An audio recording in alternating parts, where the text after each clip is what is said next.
Warangal BRS రజతోత్సవ సభకు విచ్చేయుచున్న మాజీ ముఖ్యమంత్రి గౌరవనీయులు శ్రీ కేసీఆర్ గారికి పార్టీ నాయకులకు కార్యకర్తలకు మరియు ఓల్డ్ బోయినపల్లి డివిజన్ గులాబీ పార్టీ శ్రేణులకు మహిళలకు యువకులకు స్వాగతం సుస్వాగతం అభినందనలతో ముద్దం నరసింహ యాదవ్ 119వ డివిజన్ కార్పొరేటర్ ఓల్డ్ బోయినపల్లి ఊరువాడ దండు గట్టి ముందు సాగెరా ఎలకతుర్తి సభకు జనం సిద్ధమాయరా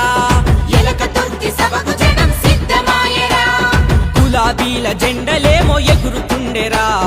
కారేమో జోరు మీద వస్తున్నదిరా